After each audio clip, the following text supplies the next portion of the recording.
jauh lebih berkah orang-orang yang bakti pada orang tua. Pertanyaannya sekarang, kalau orang tua sudah meninggal bagaimana bentuk bakti kita? Warahmatullahi wabarakatuh. Alhamdulillah. Allahumma salli wa sallim wa barik ala sayyidina Muhammad wa ala alihi wa ashabihi wa man tabi'ahum wa ba'd. Hadratul muhtaram wal muhtaramat, para sesepuh bini sepuh saking Masjid Raudhatul Muttaqin yang ada di pinggir di tengah-tengah perumahan Kriya Permata Hijau ini. Hadirin hadirat yang berbahagia, alhamdulillah hari ini kita sudah masuk di malam yang ke-8. Sekali lagi kita sudah masuk di malam ke-8 Ramadan 1447 Hijriah. Maka mudah-mudahan setiap ibadah-ibadah yang kita lakukan senantiasa mendatangkan ridha Allah. Karena janji Rasulullah SAW bahwa setiap malam dalam bulan Ramadan Allah membentangkan pengampunannya buat kita semua. Sesuai dengan jadwal yang disampaikan, saya dikasih topik tentang birrul walidain. Apa itu birrul walidain? Berbakti kepada kedua orang tua. Berbicara tentang berbakti kepada kedua orang tua itu penting. Kenapa? Allah sendiri menegaskan wa qadha rabbuka alla ta'budu illa iyyahu wa bil walidaini ihsana. Allah memerintahkan untuk beribadah hanya kepada Allah dan berbuat baik kepada kedua orang tuanya. Antara menyembah Allah dengan berbuat baik itu disebut dengan wawu atof, berarti linear. Kebaktian kita kepada Allah adalah merupakan perwujudan ibadah kita kepada Allah. Satu ketika, sebagaimana hadis yang cukup panjang yang dikutip oleh Syekh Zainuddin Al-Malibari di dalam kitab Irsyadul Ibad.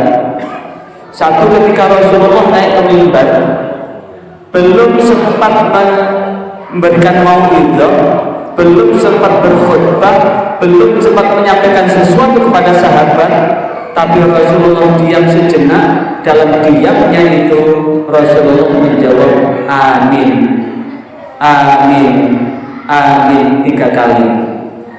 Apa yang dilakukan oleh Rasulullah ini membuat sahabat penasaran. Akhirnya sahabat bertanya, ya Rasul, kenapa engkau belum menyampaikan sesuatu kok menjawab amin? Maka Rasulullah menjawab, ketahuilah sahabat, aku baru didatangi oleh malaikat Jibril, dan malaikat Jibril menyampaikan 3 hal, dan 3 hal itu aku jawab amin. Apa itu amin? Semoga Allah mengabulkan. Dari 3 itu salah satunya adalah barang siapa yang masih ada kedua orang tuanya atau salah satu dari keduanya.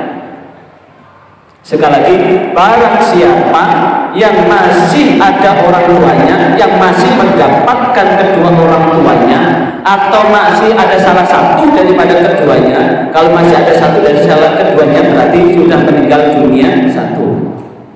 Kemudian dia tidak berbakti kepadanya, maka dia akan dimasukkan ke dalam neraka dan dia semakin jauh dari Allah. Hadirin yang berbahagia, ini menunjukkan betapa pentingnya berbakti kepada kedua orang tuanya.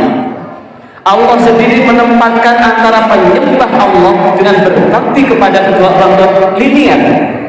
Bahkan wa in jahadaka ala an tusyrika bi ma laysa laka bihi ilmun fala tuti'huma wa sahibhuma fid dunya ma'rufah. Andaikan kedua orang tua kita berbeda agama, berbeda keyakinan, dan kemudian kedua orang tua kita ini mengajak untuk menyekutukan Allah, kita pun tidak boleh menyakiti hatinya.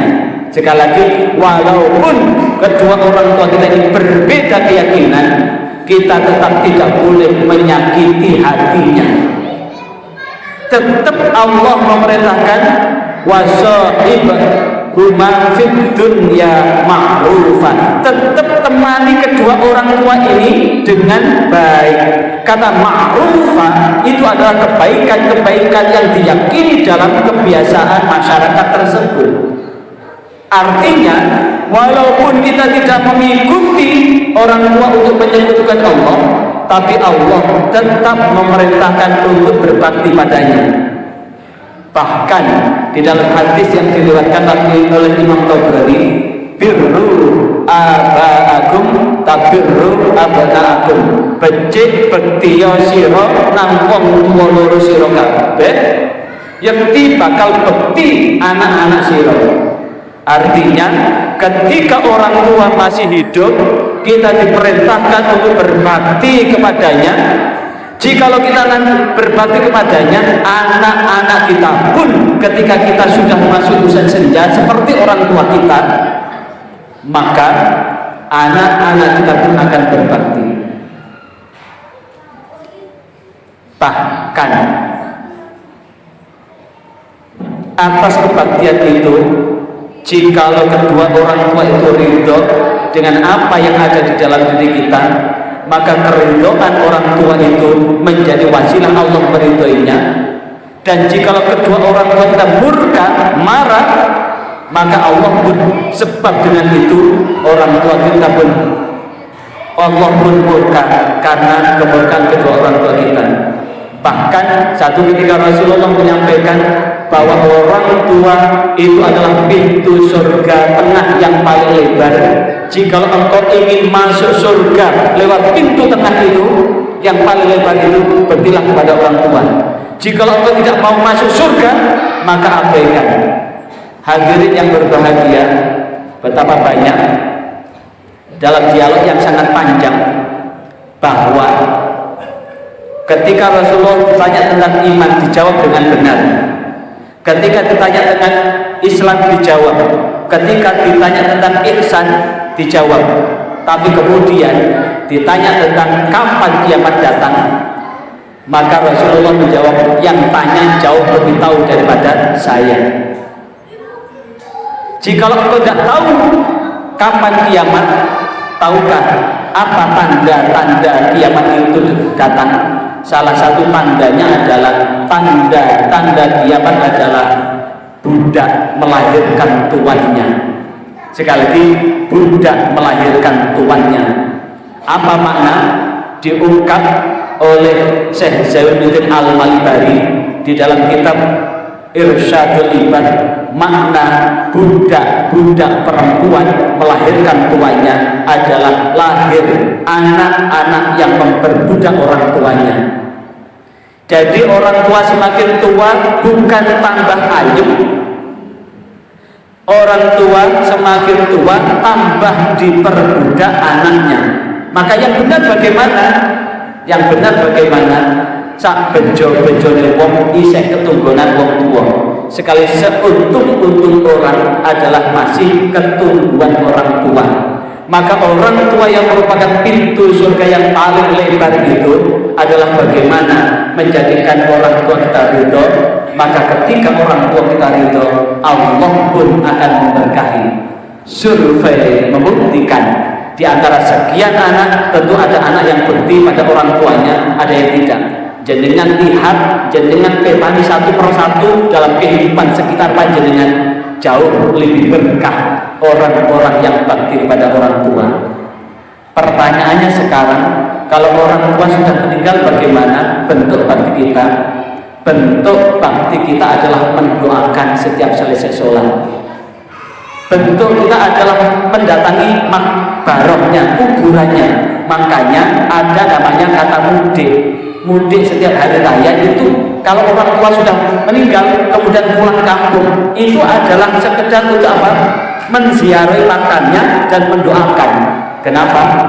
Orang tua yang diziarahi di dalam kitab Ar-Ruh, kalau orang tua itu meninggalnya su'ul khatimah, meninggalnya husnul khatimah. Sekali kalau orang tua itu meninggalnya husnul khatimah, orang tua kita tahu bahwa anaknya sedang menziarahi. Bahkan Allah memasakkan jika kita ziarahnya hari Jumat, orang tua kita akan nyanding di samping kita mengamini apa yang kita doakan.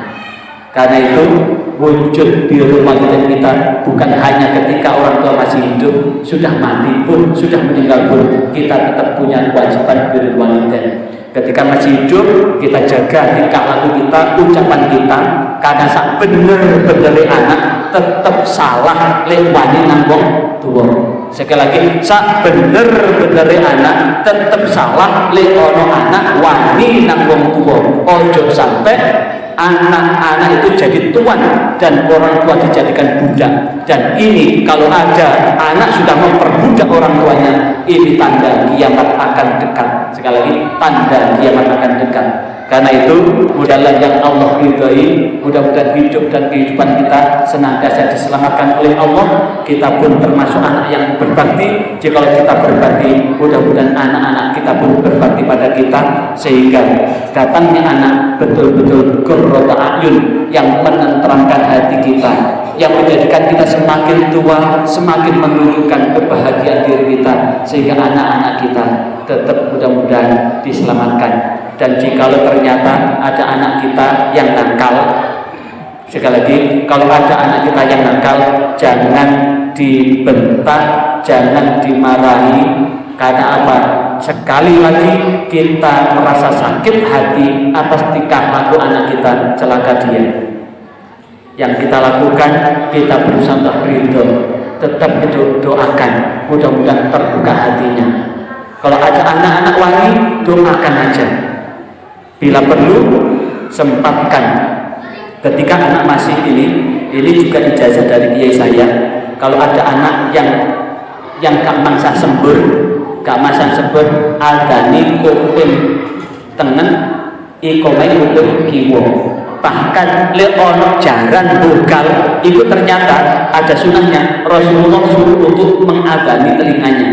Makanya jika anak gak mangsa sembur, berarti ono jini, ono setani. Adani kuping tengen, ikome kuping kiwone. Setani deh metu. Karena bagi setan, sesama setan dilarang mendahului. Jadi kalau anak berarti orang tua, itu berarti koncone setan. Sehingga setan bilang sesama setan dilarang mendahului. Demikian, wassalamualaikum warahmatullahi wabarakatuh.